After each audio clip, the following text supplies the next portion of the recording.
Hi hello అందరికీ నమస్తే. మీ రమా ప్రవీణ్. ఇప్పుడు మనం చింతపండుతో అటుకులు ఉప్మా చేసుకుందామండి. దానికి కావాల్సినవి నేను చింతపండు నానబెట్టుకున్నాను, పక్కన పెట్టుకున్నాను. అటుకులు కూడా తీసుకున్నానండి ఒక కప్పుతోటి.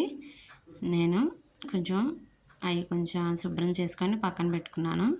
ఇప్పుడు నేను అంట్లోకి పోపులు తీసుకున్నాను. ఆనియన్స్, మిర్చి, కరివేపాకు, మినపప్పు, ఆవాలండి. పోపులు తీసుకున్నాను. ఇప్పుడు నేను చింతపండు అది పక్కన పెట్టుకున్నాను కదా.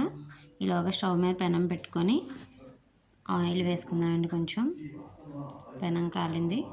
ఆయిల్ వేసుకొని ఆయిల్ కొంచెం వేడెక్కిన తర్వాత ముందుగా ఆనియన్స్, మిర్చి వేసుకుందామండి.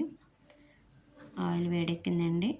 ఆనియన్స్, మిర్చి కూడా యాడ్ చేసుకొని బాగా ఫ్రై చేసుకోవాలండి. బాగా వేగిన తర్వాత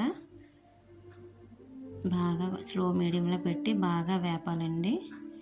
వేపిన తర్వాత కొంచెం ఈ పోపులు కూడా అందులో యాడ్ చేసుకోవాలి. ఈ పోపులన్నీ అందులో యాడ్ చేసుకొని స్లో మీడియంలో వేపాలండి. ఇగోండి వేగుతున్నాయి కదా. ఈలోగా మనం ఈ చింతపండుని గుజ్జు తీసుకొని పక్కన పెట్టుకుందాం. నేను వేగుతున్న కొలది పక్కన పెట్టుకొని అటుకులు కూడా కొంచెం కలిపి పెట్టుకుంటాను. ఇప్పుడు కొంచెం సాల్ట్ వేసుకుందామండి. సాల్ట్ వేసుకొని కొంచెం పసుపు కూడా యాడ్ చేసుకొని ఒకసారి కలుపుకోవాలండి.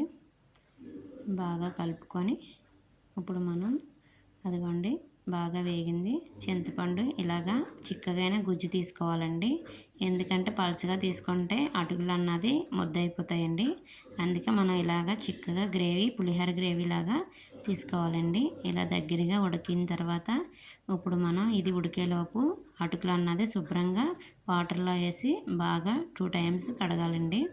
కడిగిన తర్వాత ఆ వాటర్ అంతా వంపేసి బాగా డ్రై అయిపోయేదాకా చూసుకోవాలి. కొంచెం తడి పొడిగా ఉన్నట్టు చూసుకొని వాటర్ లేకుండా ఇప్పుడు ఈ మిశ్రమాన్ని అందులోని వేసేస్తామండి. ఆ పులుపులోని వేసేసి శుభ్రంగా కలుపుకుంటాం. ఉండలు లేకుండా ఆ గ్రేవీ అంతా ఈ అటుకులు పట్టేలాగా బాగా కలుపుకున్న తర్వాత చూడండి ఉడికిపోయినాయండి. రెసిపీ అన్నది రెడీ అయిపోయింది. చింతపండు అటుకుల ఉప్మా అండి. చాలా టేస్ట్గా ఉంటుంది. దీన్ని వేడి మీదే తినాలండి. వేడి మీద తింటేనే బాగుంటుంది. చల్లగా అయిపోతే అస్సలు బాగోదు. చాలా టేస్ట్గా ఉంటుంది. పిల్లలకి చాలా ఇష్టంగా ఉంటుందండి. పుల్లగా చాలా టేస్ట్గా బాగుంటుందండి. దీన్ని నచ్చితే లైక్ చేయండి, షేర్ చేయండి, సబ్స్క్రైబ్ చేయండి friends. Bye friends. Love you all. Bye bye.